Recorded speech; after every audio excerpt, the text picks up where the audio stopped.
তো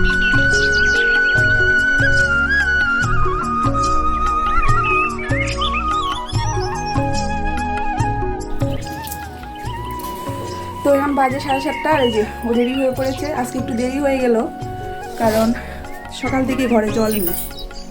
তো জল নেই, সকাল থেকে ঘরে জল না থাকলে পরে কাজকর্ম কিছু করা যায় না, তো সেই জন্য দেরি হয়ে গেল। তো আজকে একটু দেরি করেই যাবে ডিউটি। আর মেয়েটাকেও রেডি টেডি এখন পর্যন্ত কিছু করাতে পারিনি, চলে যাচ্ছে ডিউটিতে। আর আমরা যাব, মেয়ের টিফিন তো কিচ্ছু বানানো হয়নি, ওটা যাবো এখন বানাতে। আর দেখি বৃষ্টি, আবহাওয়াটাও বৃষ্টি বৃষ্টি বৃষ্টি নামবে করছে। হ্যাঁ, তো বৃষ্টিও নামতে পারে, জানি না স্কুল যাওয়া হবে কি হবে না। তো যাও, না কী হবে, কিচ্ছু খায়নি। পরে এসে মানে স্কুল থেকে যখন মেয়েকে নিয়ে আসবে তখন দিয়ে দিব খাওয়া কিছু একটা বানিয়ে। দাঁড়িয়ে আছে কেন, যা দেওয়ার সময় যাচ্ছে না। তো আজকে ভিডিওটা এখান থেকে শুরু করলাম। মিমি ওইখানেই থাকে জানো। এও চলে গেল। চলুন আমরা যাই ঘরে গিয়ে টিফিনটা বানিয়ে নিই। যাও, মেয়েটাকেও রেডি করানো হয়নি। নমস্কার, আশা করছি আপনারা সকলেই খুব ভালো আছেন। আমি সুকৃতি, আর আমার ডুয়ার্স ফ্যামিলির আরেকটি নতুন ব্লগে আপনাদের সকলকে স্বাগত জানাই। তো দেখলেন তো, আমি কথা বলছিলাম আর ওর বাবা আমার পিছন থেকে মুখটা ভেঙাচ্ছিল। ভালোও লাগে বেশ, তাই না? মাঝে মধ্যে এরকম করলে পরে যখনই 5 মিনিট সময় পাই কথা বলতে যাই ভালো করে, দেখি ঝগড়া হয়ে যায়। তো এরকম যদি মাঝে মধ্যে করে না, তাহলে দেখবে ভালো লাগে। তো যাই হোক, এদিকে দেখো একটু টিফিনটা বানিয়ে নিচ্ছি। আর এই যে খাবারটা আমার দেওরের বেশ পছন্দের একটা খাবার, তো ওইটাই আজকে আমার মেয়েকেও বানিয়ে দিচ্ছি। আমি যখনই অল্প স্বল্প ভাত থাকে, যদি ওকে বলি তাহলেই বলে, বৌদি ভাতটাকে ম্যাগির সঙ্গে ভেজে দিয়ে দাও। তো বেশ ভালো লাগে এরকম নাকি খেতে, তাই মেয়েকেও এটাই দিয়ে দিলাম। আর এই যে দেখুন, বলতে না বলতেই চলে এসেছে। মানে কোনো রকম করে তাড়াহুড়া করে একটু রেডিটা করিয়ে দিই, বাস 8:30 হয়ে যায়, ওর বাবা চলে আসে নিতে। আর জানেন তো, মেয়েটার শরীরটা না কয়েকদিন ধরে বেশি ভালোই যাচ্ছে না। জানি না ওটা কি জলের থেকে হচ্ছে না গরমের থেকে হচ্ছে, কিছু বুঝতে পারছি না। মানুষের নাকি 3 লিটার জল প্রতিদিন খাওয়া দরকার। আমরা 3 জন মানুষ 1 লিটার করেও জল খাই না। তো জানি না, মেয়েটাকে প্রতিদিনই ভাবি যে একটু একটু করে জল দিব গ্লাসে, মনেই থাকে না, আরও খেতেও চায় না। আর এই যে দেখুন, ওর বাবা দিয়ে চলে এসেছে বাড়িতে, আর ওকেও একটু খাবার দিয়ে দিলাম। ওই যে ভাতটা একটু বেশি করে ভেজে নিয়েছিলাম, আমিও একটু খেয়ে নিয়েছি, ওর বাবাকেও দিয়ে দিয়েছি। আবার তো অফিস চলে যাবে, কখন আসবে না আসবে, তাই ফোন করে বলে দিয়েছিলাম যে একটু ভাত আছে, আসার সময় খেয়ে যাও। যাওয়ার সময় তো তাড়াহুড়া থাকে, তো এসে খেয়ে নিল। আর আমি এই জায়গাটাকে এখন একটু পরিষ্কার করে নিব। আর জানেন তো একটা কথা, আমি না কোনো দিন মানে আপনজনকে হারানোর সুখটা সেরকমভাবে পাইনি। তার কারণ হলো, আমার যে দাদু দিদা বা ঠাম্মা, ওরা আমাদের জন্মের আগেই মারা গিয়েছে।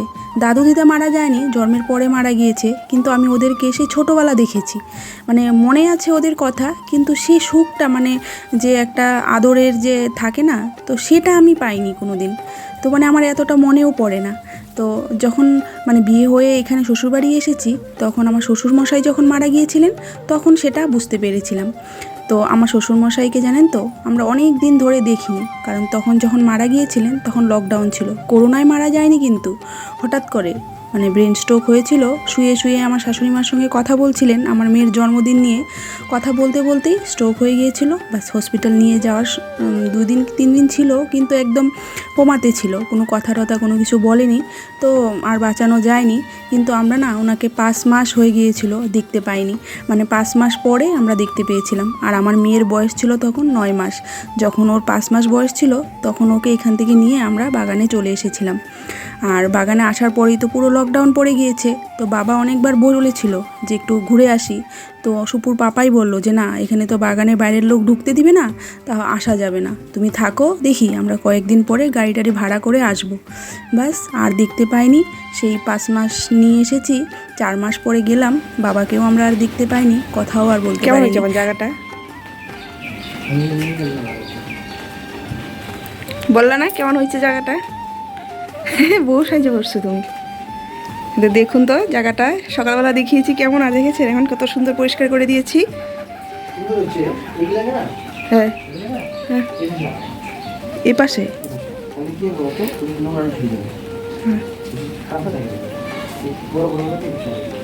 কয়েকটা গাছ আনতে হবে ভালো করে। ভালো মনে হচ্ছে কি বলো তো, গোবর জল দিয়ে জায়গাটা লেপা দিই।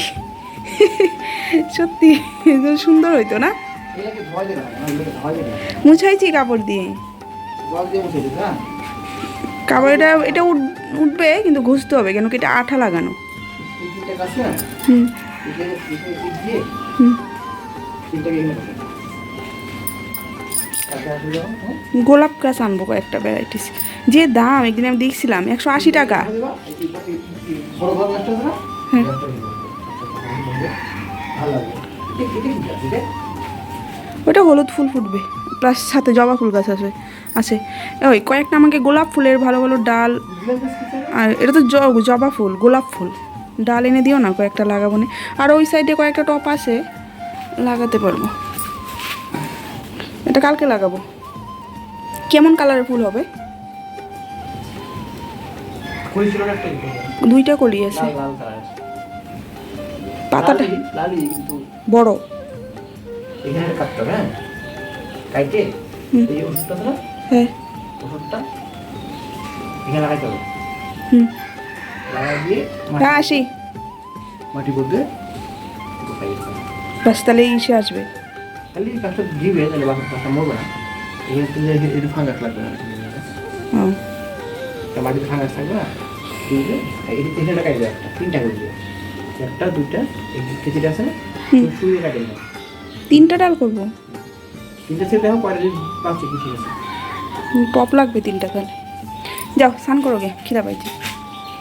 মেয়েটাকে আমি দেখি, ও মাছ খাবে না, ওকে ডিম দিয়ে খাওয়াইতে হবে। রান্নাও কিছু সেরকম করিনি, ডাল আর একটু ইসে করে রেখে দিছি,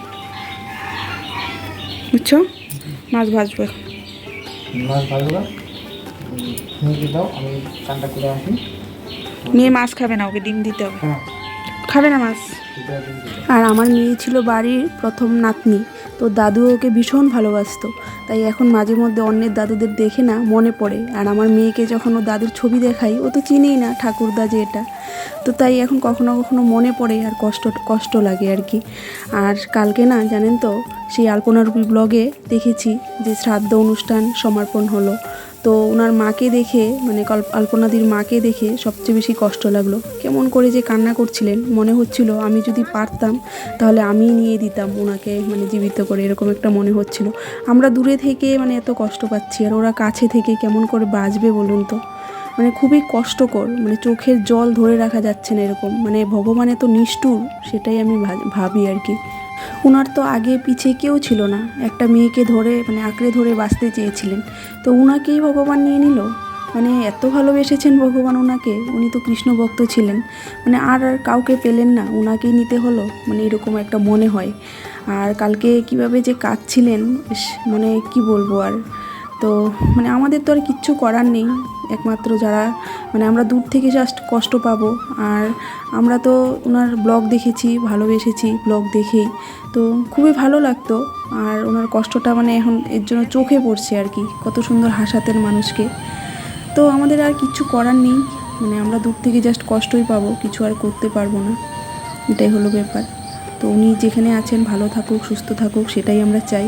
আর আমার ভিডিওটাও এখানেই শেষ করছি। সবাই ভালো থাকবেন, সুস্থ থাকবেন, ভালো লাগলে লাইক করে দেবেন।